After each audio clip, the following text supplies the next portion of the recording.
Hey everyone, welcome to the show. So, a recent report details how the founder of Cyber Ninjas, Doug Logan, you guys might remember, he is still being investigated, and it's tied to the Georgia investigation into Trump's alleged attempted coup. I'm sure you guys all remember the ridiculous Arizona audit, the fraudit, as we called it, led by the Cyber Ninjas. Well, Logan could be charged with some very serious crimes for his actions in Georgia and elsewhere. Now, it depends on what he knew. Specifically, like, did he know that what he was doing was illegal? Or did he truly believe that he had been given authority? So here's the deal. Here's what's being reported. You may recall I shared a story some time ago about Republican Georgia officials who provided access to voting equipment in Coffee County, Georgia. Well, according to a recent court filing, Logan spent a total of 13 hours in that county office, and he altered computer dates, reconfigured settings on voting equipment, opened and inspected a ballot scanner, and then scanned more than 6,400 ballots. However, Logan says he never physically touched anything. He alleges that he simply directed a Coffee County employee and then she carried out all of the actions. But here's why the authorities are so focused on Logan. Beyond obviously his actions with the voting machines. On January 25th of 2021, just 1 week after his intrusion into this voting equipment, Logan paid off his mortgage on his home. $422,750. Yeah. The same day, Logan was granted forgiveness on a COVID loan of over $99,000. He received that to supposedly cover payroll during the pandemic. Now, according to Logan, when he sat for a deposition, he said that, he and his team received assurances that their work in Coffee County had been approved by the proper authorities. He claims that there's nothing nefarious about his mortgage being paid off so abruptly. He actually told the Herald Tribune, quote, "The last bit of money to finally pay off my house came from the sale of the Cyber Ninjas condo. I've had a 25-year goal of owning my home debt-free, and I busted my butt to make it happen.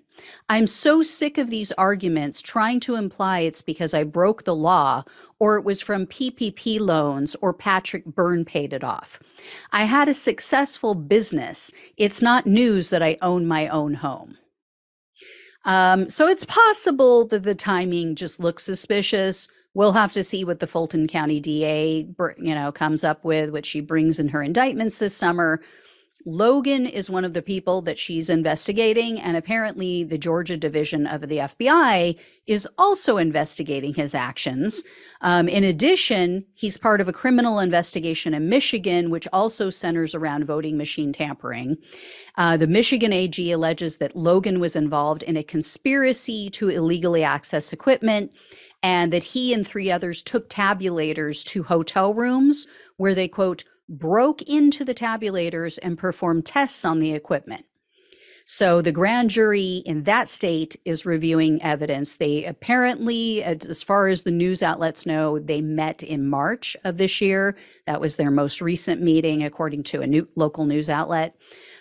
Trump attorney Sidney Powell is also under federal investigation, or at least she was. There hasn't been any reporting lately.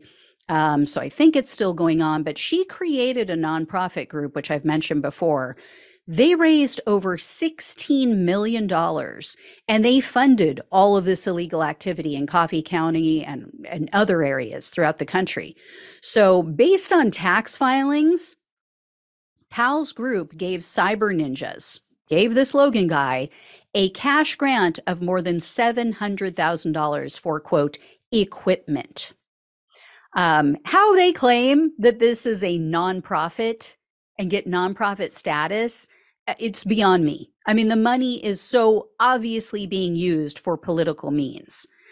So anyway, I want to explain the bigger picture here and why the actions of Logan and Powell are so detrimental to our future elections.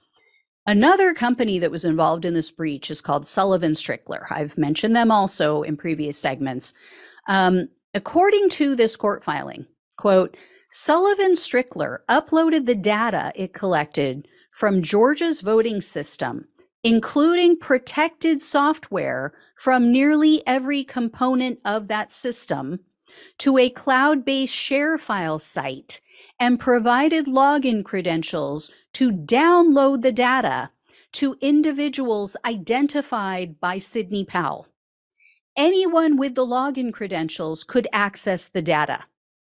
Then the filing goes on to say, quote, Mr. Logan uploaded several files, including virtual machine copies of the voting system components and a new version of the EMS server files to the ShareFile site from a location in Florida on January 16, 2021.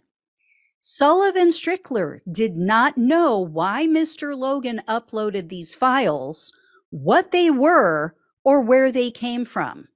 Others apparently downloaded data from locations as far-reaching as California, Kansas, England, and Italy.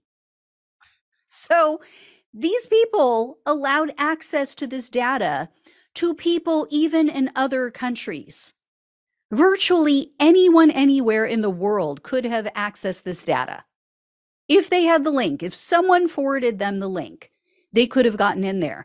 And as I understand it, any bad actors could easily use this data to create viruses and backdoors so that future elections could be corrupted. And also, according to a voting integrity group that's pro-Trump, by the way, all Georgia counties use the same voting software. So even though Coffee County is, fairly small and not that big of a deal, I mean, it's not good anyway, but they're not that big of a county. Anyone with this data could use it to manipulate the votes throughout the entire state of Georgia. That is what this group is saying. They're called Coalition for Good Governance. And they issued an open letter to voters in Coffee County just about a week ago, the end of May. As I mentioned, though, this is a group that's pro-MAGA, so they're trying to use this breach to further their own agenda, which is to implement paper ballots. But regardless of their motives, this was a breach that could affect the entire state. And, it comes at a time when the GOP has lost its mind. I mean, they're willing to do basically anything to seize power. And even if no one outside of Logan and others had access to these machines, an attorney who deposed Logan gave the best example to the judge. He likened this to discovering that nefarious actors unpacked and then repacked your parachute. Like, would you jump? Would you take that chance? And the attorney told the judge, quote, "We don't know what all they did, but we do know what they could have done." So yeah, are we going to trust Logan and all these other people who were spewing out these quackspiracies about the election, that they had their little sticky fingers in all of this stuff and all of these machines and all this equipment? All right, guys. So when I hear more, I will let you know. I do have another story to share that's related. I will bring that to you tomorrow. But I had to bring this late breaking news with Trump to you, so it kind of threw a monkey wrench into my day. So please like, share, and subscribe. Please donate if you possibly can. All the links are down in the description box. You can donate one time or become a monthly supporter, which is really the best way to help the show thrive and keep going. So love you all. Take care. I'll talk with you soon.